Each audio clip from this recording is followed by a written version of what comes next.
Hari ini kita akan belajar betapa telitinya Papa kita di surga atas alam semesta ini. Saya ulangi, tema kita hari ini belajar tentang betapa telitinya Papa di surga mengatur alam semesta, mengatur dunia ini. Sangat teliti. Saudara pernah baca Tuhan Yesus berkata, hanya Papa di surga satu-satunya pribadi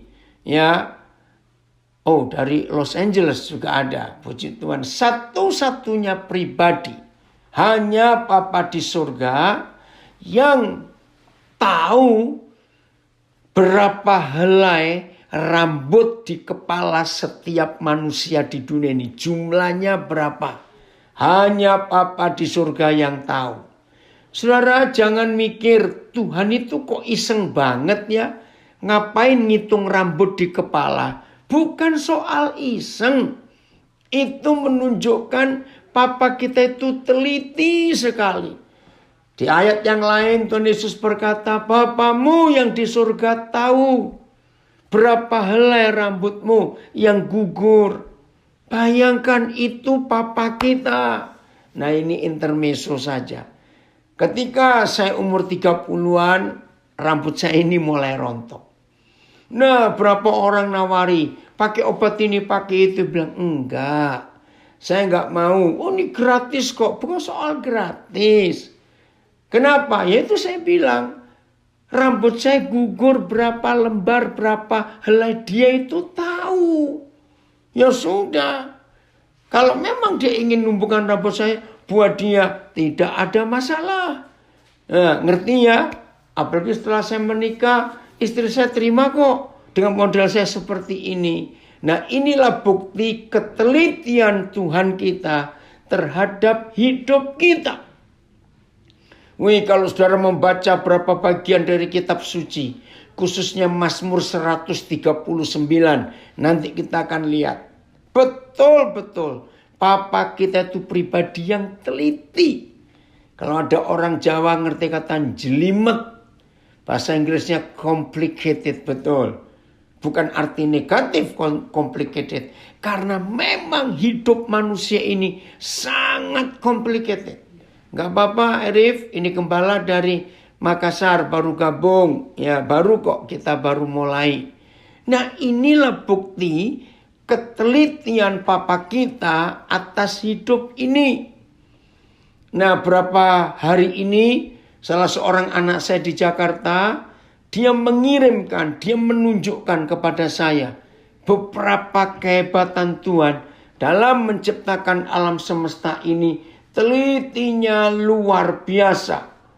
Nah, saya ingin tanya, siapa ini yang ikut nayangkan? Kalau ada di HP saya ini, saya akan coba tunjukkan betapa hebatnya. Tapi saya cek dulu ya.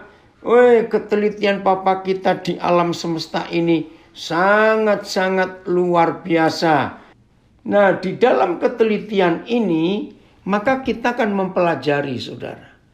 Tuhan itu bukan cuma menciptakan sesuatu. Dengar kalimat ini. Tetapi Tuhan bertanggung jawab atas apa yang dia ciptakan. Ini sangat luar biasa. Saya ulangi. Papa ini sangat teliti menciptakan apa saja. Dan dia bertanggung jawab atas ciptaannya itu. Dan tidak ada satupun yang Tuhan ciptakan dengan tidak sempurna. Tidak. Semuanya Tuhan ciptakan dengan kesempurnaan. Manusia yang merusak. Saudara, maka itu virus ini yang sedang merajalela di dunia hari-hari ini, itu jelas buatan setan, bukan buatan Tuhan. Yang memakai manusia tertentu untuk ciptakan barang ini. Ini namanya konspirasi. Dan dunia mempercayai itu. Maka itu percayalah terhadap hidup kita. Papa kita sangat teliti dan dia tetap akan bertanggung jawab. Cuma satu syaratnya, asal kita mau nurut, taat, udah nggak ada yang lain. Nah, saya baca ayat yang pertama dalam Yehezkiel pasal 1. Yehezkiel pasal pertama, ayat pertama. Ya, Yehezkiel pasal pertama, ayat pertama. Terima kasih Papa, Engkau begitu teliti, tahu betul akan kehidupan kami, organ-organ tubuh kami yang paling dalam pun, yang hanya bisa dilihat lewat mikroskop atau kaca pembesar. Papa sangat tahu semuanya itu. Yehezkiel 1 ayat yang pertama. Kita akan baca ya. Yehezkiel 1 ayat 1. Belum dapat? Filipus? Ya, kita tunggu ya. Supaya yang di Zoom bisa ikut membaca semuanya. Yehezkiel 1 ayat 1. Filipus, ada gangguan? Oke, saya baca dari Alkitab saya. Oke, terima kasih. Pada tahun ke-30, jelas angkanya. Dalam bulan yang keempat, jelas bulannya. Pada tanggal 5 bulan itu.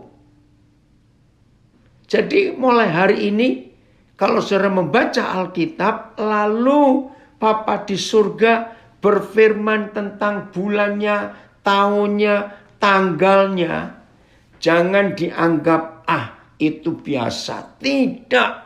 Ini menunjukkan ketelitian Papa kita. Ketika aku bersama-sama dengan para buangan. Waduh, saya suka membaca kata para buangan. Kita masih ingat saudara, di beberapa masa pada zaman perjanjian lama, ada beberapa kerajaan asing yang membenci kerajaan Israel. Ya, puji Tuhan, selamat malam dari Alabama. Ya, ada beberapa kerajaan asing membenci kerajaan Israel. Berapa banyak mereka ditawan. Kota Yerusalem diserbu, dihancurkan. Bait suci, istana raja. Itu terjadi beberapa kali. Bahkan di antara mereka ada yang ditawan, ditangkap, lalu dibuang. Nah, warga binaan ternyata saudara tidak pernah sendiri. Sejak zaman perjanjian lama, ada saudara-saudara kita, orang-orang benar. Catat, orang-orang benar. Ikut ditawan, dibuang ke pembuangan. Maka itu enggak enak kalau membaca para buangan. Ayat di antara orang-orang buangan. Terjemahan lama. Di antara segala orang-orang yang sudah dipindahkan. BIS, naik lagi Filipus, kepotong yang di layar ini. Ya, Filipus, Papi nggak kebaca terjemahan yang di bawahnya ini. Bisa dinaikkan. Ya, yang BIS diangkut ke pembuangan. MILT di antara para tawanan. Lihat itu. Jadi warga binaan, saudara nggak sendirian. Di zaman perjanjian lama ada orang-orang buangan juga. Nah, tapi lihat Tuhan Yahweh memperhatikan mereka bersama Yehezkiel yang adalah orang buangan juga. Padahal dia ini nabi, dia ini hamba Tuhan. Ya, terjadi apa? Tiba-tiba langit terbuka. Dan aku mendapat penglihatan tentang Tuhan. Aku mendengar Yahweh berbicara kepadaku. Dan aku merasakan kuat kuasanya. Lihat terjemahan yang lain. Ya, FIA. Yehezkiel putra Buzi, papanya Yesus itu namanya Buzi, seorang imam yang hidup di antara umat Israel. Pada waktu mereka diasingkan ke negeri Kasdim atau Babel, ia tinggal dekat sungai Kebar. Saudara perhatikan. Terima kasih Bapak. Sebagai orang buangan, sebagai orang tawanan, sebagai orang yang diasingkan, nggak enak. Pasti nggak enak. Tapi saudara perhatikan, Papa di surga hadir untuk mereka. Lalu melihat penglihatan-penglihatan yang luar biasa. Kembali ke terjemahan baru Filipus. Ya, terjemahan baru. Ada apa itu? Maka itu hari ini kalau kita belajar. Dalam kondisi sesusah apapun kita. Papa hadir. Papa hadir di hidup ini. Dan dia menyatakan kemuliaannya. Terjemahan baru Filipus. Tetap ayat 1. Oke. Ya, saya baca. Ketika aku bersama-sama dengan para buangan berada di tepi sungai Kebar, terbukalah langit dan aku melihat penglihatan-penglihatan tentang Tuhan. Secara khusus saya bicara kepada saudara warga binaan. Sekalipun, maaf saya berkata, status saudara adalah orang hukuman.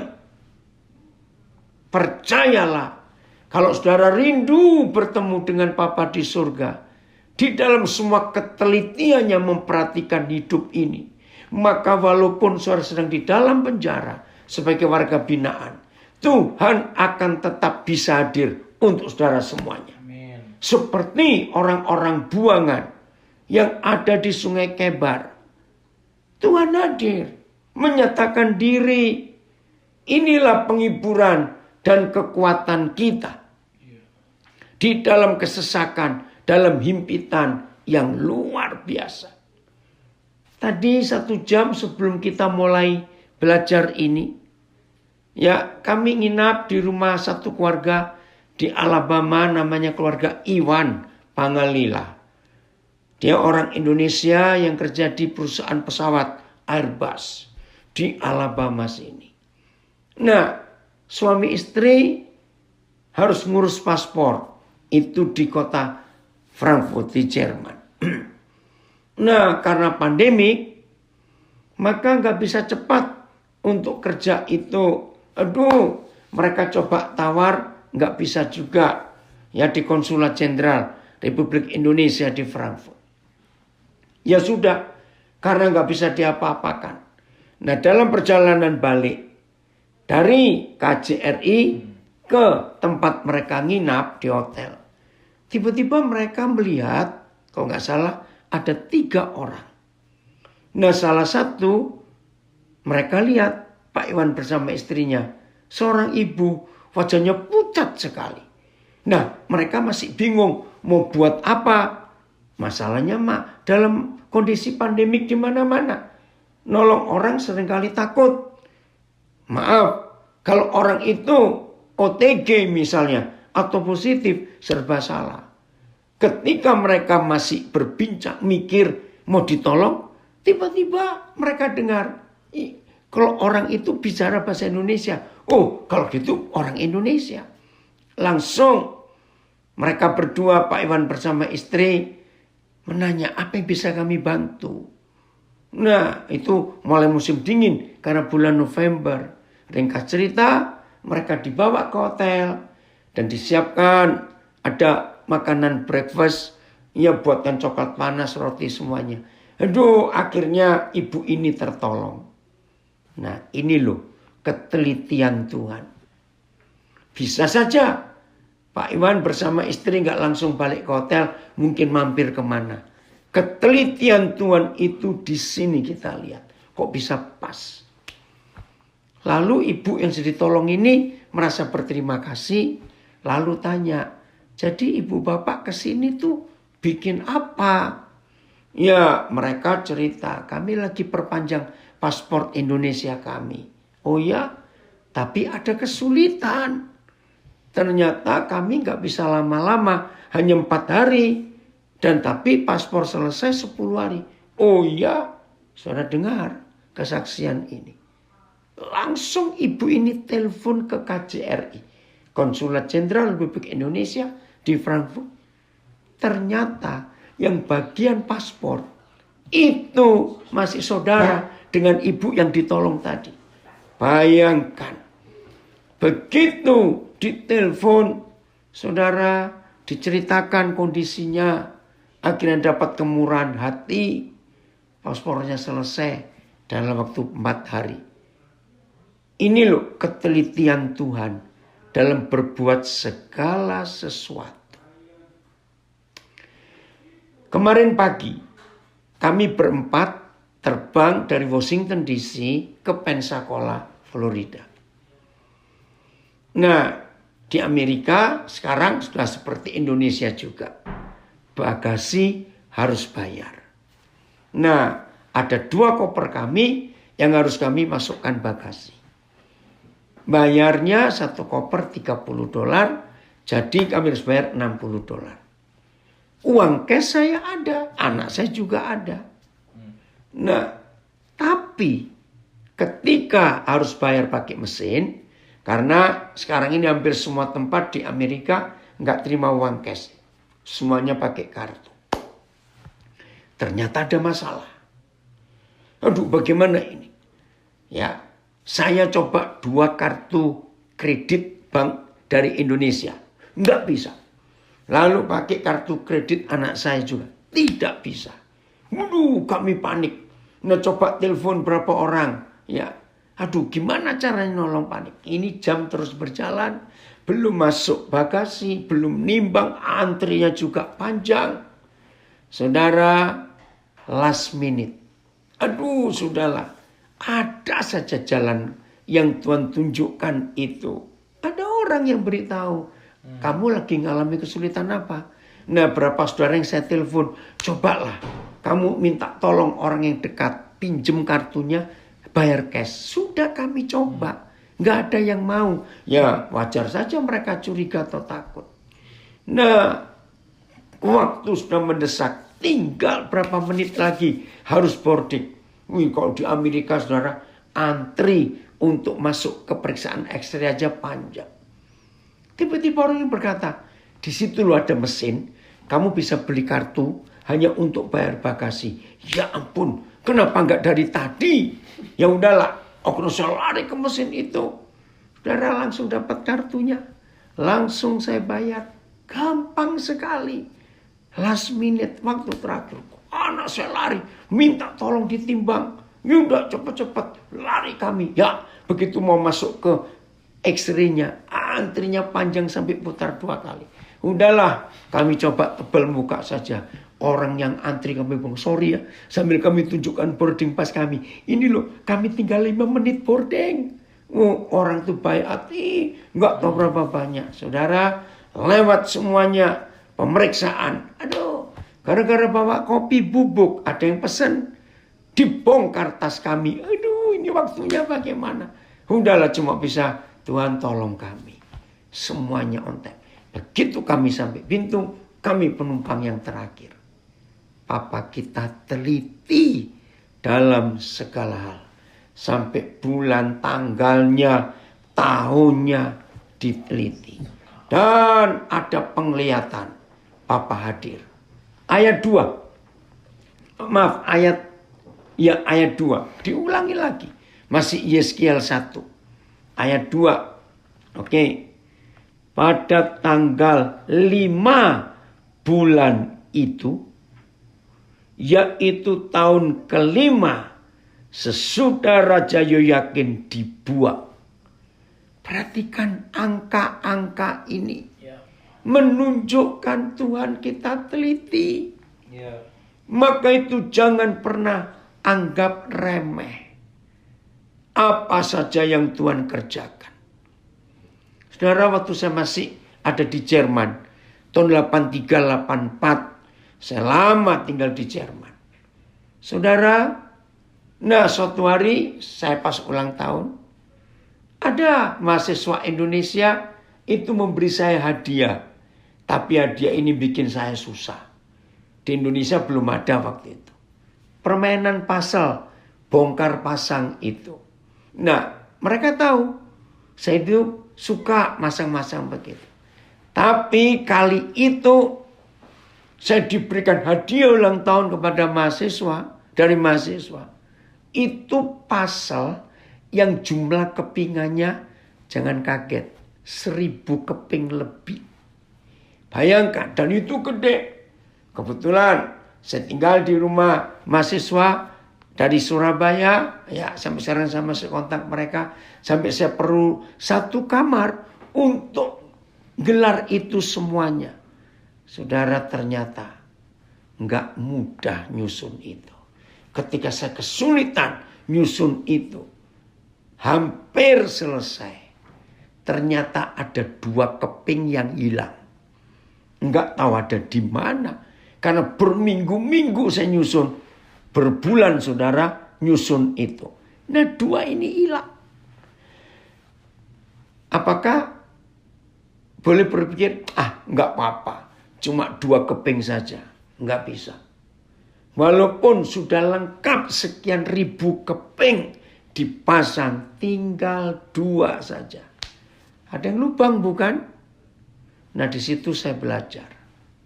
Ketelitian Tuhan dalam hidup kita. Begini caranya. Simpanlah semua kepingan-kepingan yang terjadi di hidup ini. Simpan. Yang kecil-kecil simpan. Jangan dibuang. Suatu hari nanti Tuhan akan menunjukkan sebuah gambar yang indah dari kepingan-kepingan masalah. Baik yang keberkatan maupun yang masalah. Simpan kepingan-kepingan itu saudara. Tempatkan pada tempatnya. Maka nanti kita bisa melihat gambar yang jelas sekali. Kembali kepada saudara-saudara saya yang saya kasih, warga binaan. Sudahlah, apapun penyebab saudara masuk ke penjara itu, maafkan saya pakai kalimat ini, sudahlah, apapun penyebabnya, walaupun karena kesalahan sendiri, walaupun karena difitnah orang, walaupun karena dituduh dan macam-macam, semua kita, Ellen, kalau kamu ikut, ini anak saya yang saya sebut, minggu yang lalu suaminya tiba-tiba kena serangan jantung, meninggal. Masih muda, umur 45 tahun. Tadi sebelum mulai sempat kontak. Helen, belum mengerti karena baru seminggu kejadian. Suamimu dipanggil Tuhan. Tapi simpan kepingan ini. Kepingan gelap dalam hidupmu. Simpan, jangan dibuang. Suatu hari nanti, Papa di surga akan menunjukkan gambar yang jelas. Ada apa di balik semua peristiwa ini.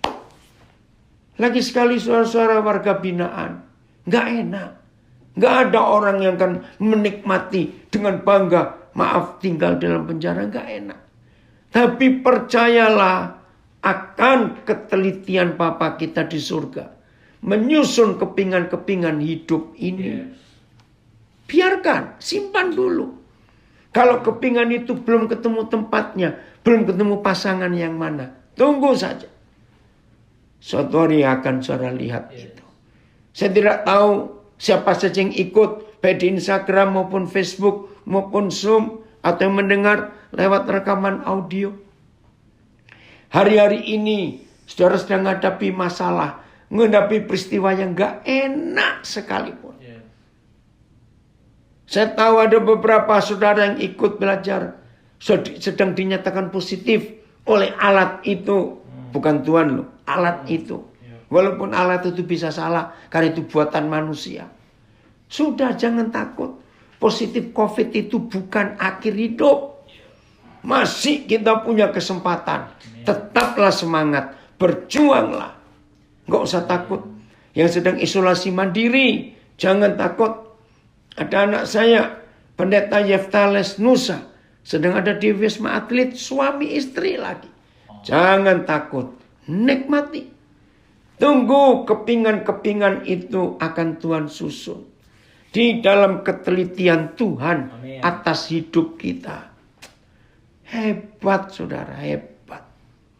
Nah lagi sekali, apa yang terjadi pada tanggal 5 bulan itu, yaitu tahun kelima sesudah Raja Yoyakin dibuang. Lihat ayat 3. Betul, Edi, ini anak saya dari Banjarmasin. Pengajaran-pengajaran ini adalah kepingan-kepingan pasal. Betul, nak. Oh, Robi, anak saya dari Lahat. Nah, nikmati, nak. Hari ke-8 kamu isolasi mandiri. Nikmati. Robi, sukacita. Di dalam Tuhan. Kecil. Karena semua yang dibuat oleh setan sudah dikalahkan oleh Tuhan Yesus waktu dia bangkit. Jadi Rob, jangan takut. Jangan putus asa. Lanjutkan. Nikmati kehadiran Papa di surga. Jelas ya? Nah, ayat 3. Di dalam kondisi seperti itu. Lihat Yeskiel 1 ayat 3. Datanglah firman Yahweh kepada Imam Yeskiel anak Buzi. Lagi sekali perhatikan kalimat ini. Di negeri orang Kasdim. Di tepi sungai Kebar. Orang tawanan. Nah, Rob, lihat itu. Ini adikmu di Pontianak. Ngomong itu. Cepat sembuh Bang Robi. Saya juga ngalami. Dan sekarang saya sudah sembuh betul Rob. Yongki ini suatu malam. Sudah hampir putus itu nafas sesak. Tuhan hadir memulihkan dia. Nah, perhatikan saudara. Dalam kondisi yang gak enak maupun yang enak. Nantikan kehadiran Tuhan dalam hidup kita. Saya baca lagi ya. Filipus, bisa tayangkan berapa terjemahan ayat 3. Yeskiel 1. Ayo. Woi, puji Tuhan. Ini Pak Yeftales Nusa ikut. Shalom. Kami masih ikut Akademi COVID-19. Amin. Pasti kami dapat gelar sarjana pemenang. Betul. Haleluya. Nah itu Rob. Ya tuh baca di Facebook. Ini mereka dua suami istri. Lagi di Wisma Atlet. Tapi ikut belajar firman Tuhan. Lagi nulis. Filipus. Bisa. Ada yang bisa bantu kecuali Pak Filipus? Siapa ya yang bisa nayangkan Alkitab? Wah, dari Karangintan. Terima kasih. Mantiri, apa kabar kamu? Baru kelihatan ini. Kemarin kamu gak ada. Ya. Tolong Pak Beni Melekul, siapa yang nayangkan Alkitab ini? Yang di Zoom? Biasanya cuma Pak Filipus ini. Oh, Ricky nggak ada. Kenapa ya Pak Filipus? Ricky nggak masuk. Oh, Aan juga nggak ada. Iya. Oh, ada Filipus. Kok nggak keluar ya?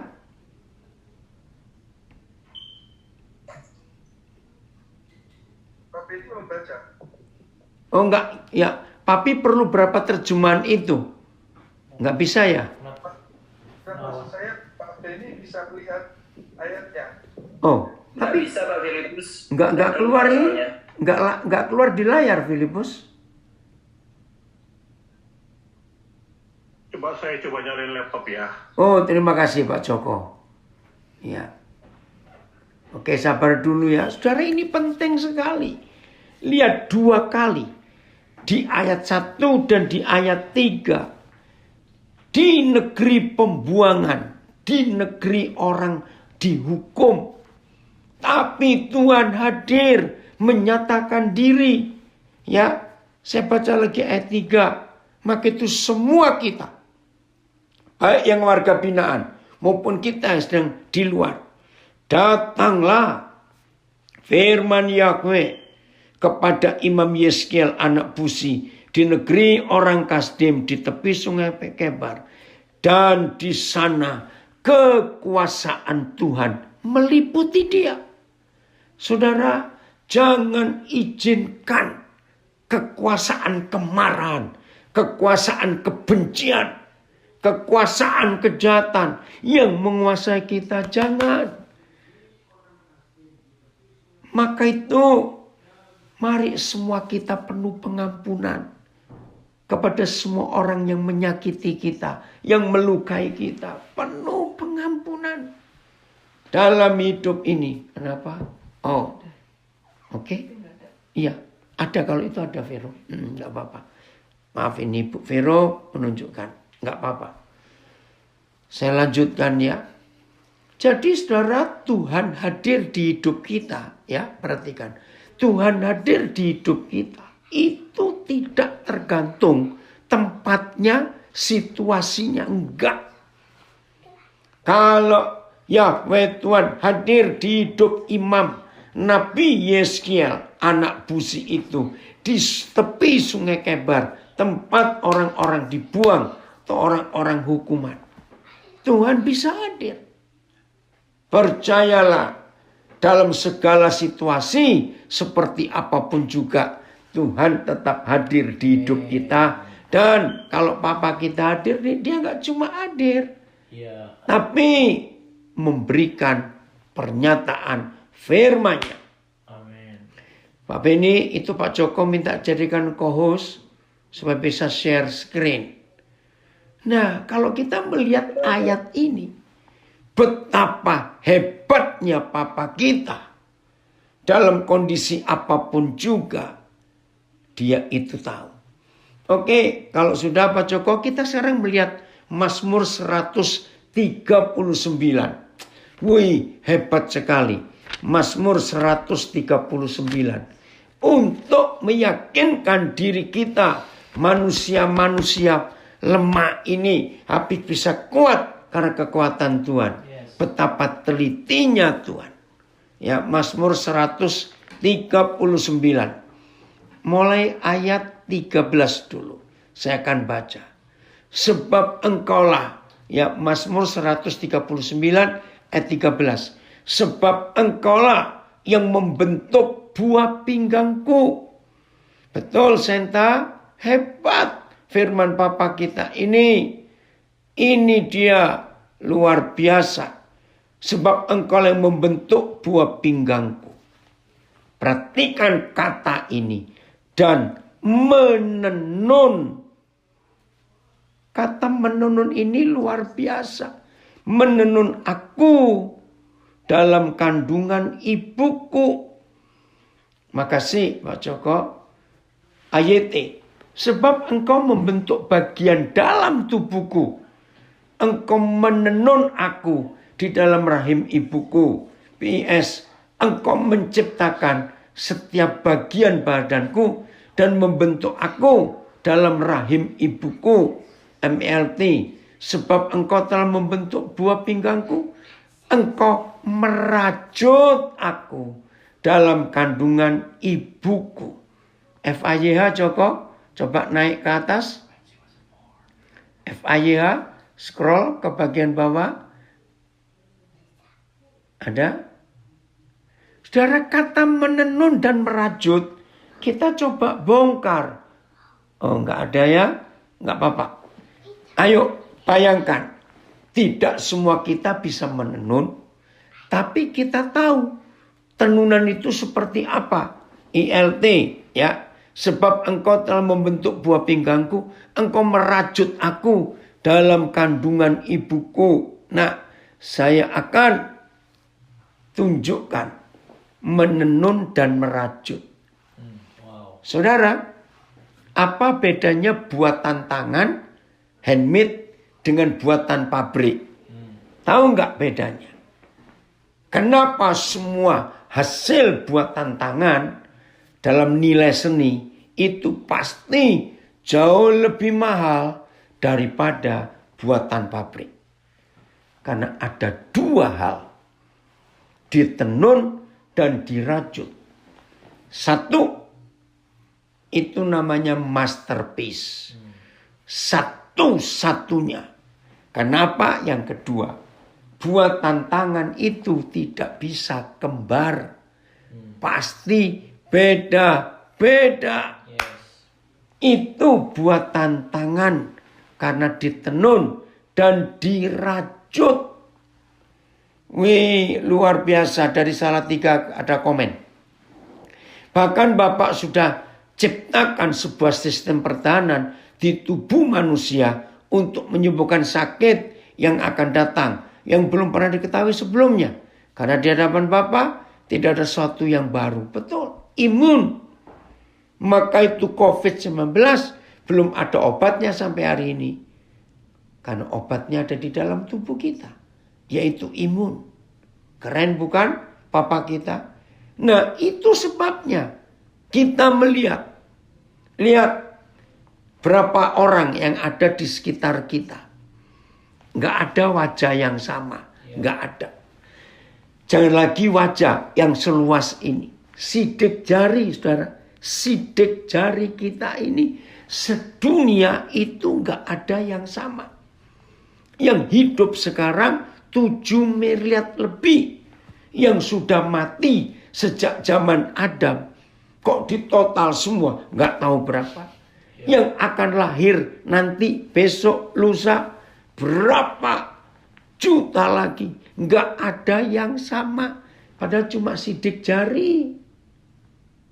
Ini loh nggak ada yang sama. Betapa telitinya Papa kita. Ayat 14. Aku bersyukur kepadamu. Oleh karena kejadianku dahsyat dan ajaib. Ajaib apa yang kau buat. Dan jiwaku benar-benar menyadarinya. Saudara bayangkan. Makasih. Saya baca ayat. Aku hendak mengucap syukur kepadamu. Karena aku dibuat dengan dahsyat dan ajaib. Ajaib pekerjaan-pekerjaanmu. Dan jiwaku sungguh-sungguh mengetahuinya. BIS. Aku memuji engkau. Sebab aku sangat luar biasa. Segala perbuatanmu ajaib dan mengagumkan. Aku benar-benar menyadarinya. Bayangkan. Di dalam kandungan ibu kita masing-masing. Tuhan menenun kita. Handmade. Buat tantangan. Maka itu sedunia gak ada yang sama. Pernah gak saudara berpikir. Seperti saya berpikir tahun 70-an yang lalu. Saya mikir gini loh. Hebatnya Papa di surga. Dia kok gak pernah kehabisan model. Bayangkan. Alis kita ya begini. Gak ada loh orang punya 3 alis. Ini menakutkan. Mata kita begini. Telinga kita. Hidung, bibir. Tapi orang Asia, orang Afrika, orang Indian, orang aborigin Australia, orang kulit putih. Dibuat beda-beda semua. Rambut juga. Bayangkan. Papa kita itu telitinya seperti itu. Detail. Oh, terima kasih. Ini ditayangkan ya. Saya ini lupa nanti saya akan tanya anak saya. Oh, ya udah, ini dulu ya. Ada tulisannya bisa ditayangkan nggak Filipus? Yang di bunga matahari ini. Coba ya. Saudara, ini bunga matahari ya kelihatannya biasa. Tapi kalau di zoom, diperbesar, ternyata saudara itu terdiri dari ribuan. Ya, coba saya baca ya. Tulisannya, a close look at the sunflower. Jadi di zoom, di bunga matahari ini menunjukkan bahwa sesungguhnya itu gabungan dari ratusan bunga-bunga kecil imperfect symmetry. Jadi di dalam susunan yang rapi, simetris dan konsisten. Maka tulisannya divine engineering. Apa itu? susunan teknik, bukan ilahi. Engineering itu apa? Sebentar. Apa? Engineering. Apa bahasa Indonesia? Engineering. Ya, gampangnya pengaturan ya. Iya. Pengaturan. Tidak, dalam bahasa Indonesia jadi itu teknik, bukannya betapa itu ilahi. Ilmu mesin. Iya, lihat itu. Nah, ini bunga matahari aja bisa sedetail itu. Saudara pernah ngelihat sarang lebah? Itu simetris segi 6. Nggak pakai penggaris waktu lebah itu buat sarangnya. Tapi segi 6-nya simetris. Hebatnya Papa kita di surga. Sungguh luar biasa, betul. Ciptaan Papa, alam ini semua bentuk kulit kerang juga. Nah ini tentang bintang, nebula. Bisa di zoom, Filipus. Ternyata Tuhan ciptakan itu lewat bentuk mata manusia. Wow. Bisa nggak sih Filipus di zoom? Nggak bisa ya. Ya udah. Itu bintang nebula. Dan ternyata mata manusia itu sama bentuknya. Nah ini salah satu bukti ketelitian Papa kita. Maka itu saudara, jangan takut menghadapi masalah hidup. Karena Tuhan ada di situ bersama dengan kita semuanya. Ya, bagian terakhir nanti Pastor Ramon akan meneruskannya ya. Kita balik lagi. Ini sangat luar biasa. Masih Mazmur 139. Sekarang ayat yang ke-16. Matamu melihat selagi aku bakal anak, masih embrio. Ya. Dan dalam kitabmu, maaf. Ayat 15 saya salah. Tulang-tulangku tidak terlindung bagimu ketika aku dijadikan di tempat yang tersembunyi. Itulah dalam kandungan mama kita masing-masing di tempat tersembunyi. Dan aku direkam di bagian-bagian bumi yang paling bawah. Matamu melihat aku selagi aku bakal anak. Dan dalam kitabmu semuanya tertulis hari-hari yang akan dibentuk sebelum ada satupun daripadanya. Dan bagiku ayat 17. Betapa sulitnya pikiranmu ya Tuhan. Betapa besar jumlahnya. Jika aku menghitungnya itu lebih banyak daripada pasir. Apabila aku berdiri masih saja engkau bersama-sama engkau. Ini yang Papa kerjakan dalam hidup kita. Aduh, karena waktunya saudara. Tapi ini yang kita miliki. Papa di surga teliti. Saudara, setelah saya makin banyak belajar, saya makin kagum. Setelah sidik jari, nggak ada yang sama sedunia. Lalu teknologi maju, retina mata. Maka itu IKTP, ya sudah berapa tahun terakhir, mungkin 20 tahun terakhir, dunia nggak pakai lagi tanda tangan atau sidik jari karena bisa dipalsu. Akhirnya dunia menemukan retina mata. Sedunia nggak ada yang sama. Maka itu data kependudukan, kartu identitas harus disertai foto retina mata. Nggak ada yang sama. Teknologi maju lagi. Ternyata susunan gigi manusia sedunia. Susunan gigi ini loh saudara. Itu nggak ada yang sama. Indonesia belum. Ya tapi di negara seperti Amerika, negara-negara barat yang maju. Oh ini baru keluar ya yang bentuk mata itu. Terima kasih. Coba saya balik dulu. Itu loh saudara. Bentuknya ketika Papa ciptakan helix nebula dengan human eye. Sama. Lihat itu Papa kita. Nah di negara-negara maju seperti Amerika, negara barat. Itu nggak cuma retina mata penduduknya, warga negaranya. Tapi susunan gigi. Sedunia nggak ada yang sama. Maka itu ahli forensik harus punya data. Jadi kalau mayat sudah terbakar sekalipun, begitu susunan giginya masih bisa diperiksa, tahu mayat ini mayatnya siapa. Itu hebatnya Papa di surga. Dan banyak lagi yang lain.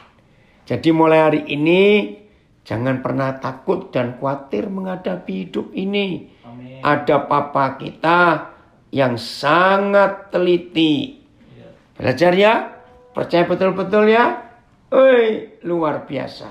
Jadi tidak ada alasan Yes. untuk kita menyalahkan keadaan. Betul. Catat. Tidak ada alasan kita menyalahkan keadaan. Dan tidak ada alasan kita menyalahkan orang lain. Izinkan Tuhan yang sangat teliti atas hidup kita mengerjakan yang terbaik. Kita nggak tahu, tapi Dia paling tahu. Maka itu syukuri saudara. Hari-hari ini kekacauan di mana-mana. Tapi tetaplah percaya, Papa kita tetap bertanggung jawab atas hidup ini. Kalau kita sungguh-sungguh mau taat. Jadi kuncinya cuma satu, taat. Amin. Cuma taat, tidak ada yang lain lagi dalam hidup ini. Wah, indah sekali kalau masing-masing kita mau taat mengikuti apapun yang terjadi ini. Jelas ya? Biarlah Roh Kudus menghibur kita semua. Lagi sekali pada saudara yang sedang isolasi mandiri, Iya. sedang di rumah sakit, ada Tuhan di situ. Iya. Izinkan Dia menenun, merajut hidup ini untuk jadi hal yang luar biasa. Saya akhiri dengan ilustrasi ini. Kira-kira tahun 76. Saya kenal seorang hamba Tuhan namanya Pak Markus dari Malang. Dia gabung di satu sinode namanya Kristen Baitani. Hari itu dia sedang kecewa dengan Tuhan. Sangat kecewa. Dia datang kepada ketua sinodenya, Pak Ikhwan Sakaria. Ngomel-ngomel.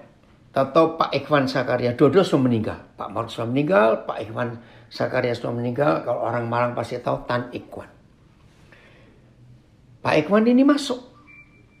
Ini kesaksian yang luar biasa. Terus dia, Pak Ikhwan ini bawa streamin. Sudah tahu streamin sulaman itu ya? Sulaman yang bentuknya dalam kayu bulat itu. Nah, Pak Markus masih duduk. Pak Ikhwan itu datang bawa sulaman rajutan itu.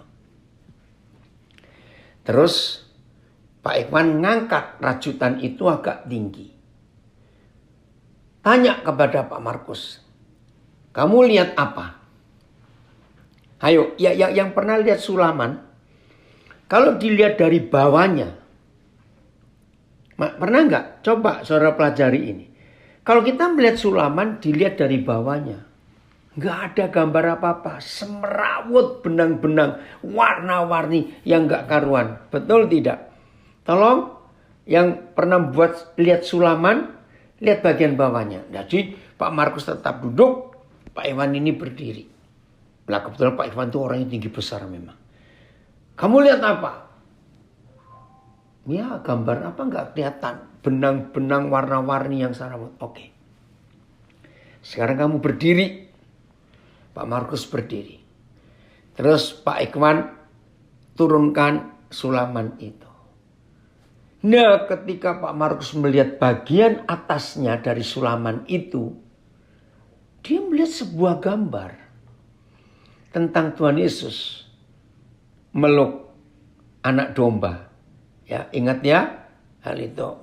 Ya Pak Joko mau nanya. Oh terima kasih Pak Joko. Wih cepat sekali. Nah ini coba lihat. Ini namanya streaming atau sulaman. Ya coba ya. Yang di zoom. Yang di IG. Supaya bisa lihat juga. Nah ini hasilnya. Mana sebentar. Nah. Pak Joko bisa dibuat. Lihat baliknya enggak ya? Ada enggak ya? Enggak ada. Gambar yang di baliknya. Enggak lihat ya? Oke. Nah saudara kalau ini dibalik, nggak kelihatan apa-apa. Benang-benang semerawut. Oh nggak ada. Baik, terima kasih Pak Joko. Cepat sekali bisa menunjukkan sulaman ini. Kristik namanya ya. Oh itu mulai kelihatan. Oke ya. Itu ya. Yang tadi coba Joko ada kelihatan masih belum jadi itu. Nggak gambar yang tadi. Oke. Nah ini saudara kalau dilihat dari bawahnya nggak karuan benangnya. Tapi begitu lihat di atasnya, hasilnya itu luar biasa. Lalu, ini. Yang ini. Oh, yang tadi Jok, coba tunjukkan. Yang tadi yang kelihatan di bawahnya. Oke lah. Nah, begitu Pak Markus melihat bagian atas, lalu Pak Iwan tanya, apa bedanya? Padahal ini sama loh. Ini sama. Yang kamu lihat dari bawah dan yang kamu lihat dari atas itu barang yang sama. Saudara, kesaksian itu saya ingat sampai hari ini. Sering kali kita melihat sesuatu dari bagian bawahnya. Kacau, ruwet, enggak karuan. Ayolah kita berdiri bersama-sama Bapa di surga dan lihatlah bagian atasnya. Maka kalau kita lihat bagian atasnya, aduh, indah sekali. Coba naik lagi, Joko. Tadi Koden lihat ada yang semrawut bagian belakangnya itu. Nah, kesimpulannya, lihatlah hidup dari dua sisi yang berbeda. Saya ulangi, pandanglah hidup ini dari dua sisi yang berbeda. Betul? Kalau kita lihat sisi bagian bawah, hasilnya kacau. Tapi berdirilah bersama Tuhan. Oh ya, ini Jok yang ini. Ya, tapi berdirilah bersama Tuhan, maka kita lihat gambar yang sesungguhnya. Jadi, kalau kita lihat sulaman atau streaming, bahasanya apa? Kristik tadi, itu dari ribuan benang. Dari masuk kecil-kecil, tapi jadi gambar yang indah. Ini firman Tuhan hari ini buat kita semua. Lagi sekali saya katakan, jangan nyalakan situasi, jangan nyalakan orang lain, apalagi jangan nyalakan Tuhan, jangan. Ada yang indah. Ya mertos, senang sekali ya bisa belajar ini. Pak Daniel Besasar juga ikut belajar. Haleluya. Tuhan Yesus memberkati kita semua. Percayai pada Tuhan kita yang teliti sekali, detail sekali atas hidup ini. Tuhan baik. Tuhan Yesus memberkati kita